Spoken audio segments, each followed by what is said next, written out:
నమస్తే అందరికీ.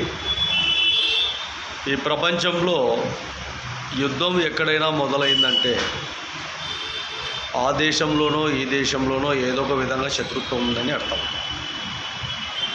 అలాంటప్పుడు యుద్ధంలో చనిపోయేది సైనికులు, అదేవిధంగా ఆ దేశంలో ఉండే పౌరులు, ఆ దేశంలో ఉండే ప్రజలు.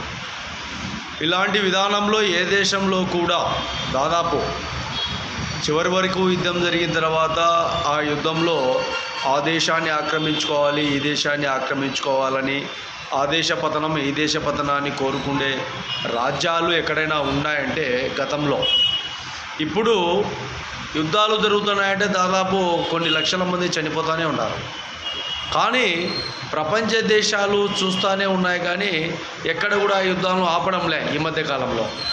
కాబట్టి ప్రజలు పౌరులు చనిపోతే దేశ నాయకులు, దేశ రక్షకులు మేము ఉండాము అనే వ్యక్తులు ఎక్కడ చనిపోవడంలే, ఎక్కడ కూడా చనిపోరు వాళ్ళు.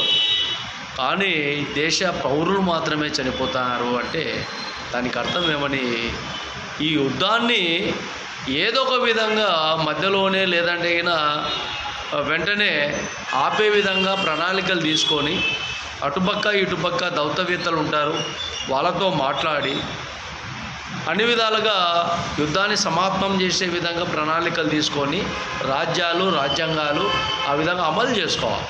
కానీ అటు చేయడంలే. ఈ మధ్యకాలంలో మన భారతదేశంలో కూడా రాష్ట్రాలలో సమస్యలు వచ్చినా రాష్ట్ర ప్రజలు ఇబ్బందులు గురవుతున్నారే తప్ప రాష్ట్ర నాయకత్వం కానీ దేశ నాయకత్వంలో కానీ ఎక్కడ కూడా ఇబ్బందులు లేవు. కాబట్టి ప్రజాభిప్రాయాన్ని ప్రజలు ఆలోచన చేసి ముందుకెళ్లాలని కూడా మహాజన రాష్ట్ర సమితి చాలా వరకు ప్రజలకు తెలియజేస్తున్నారు.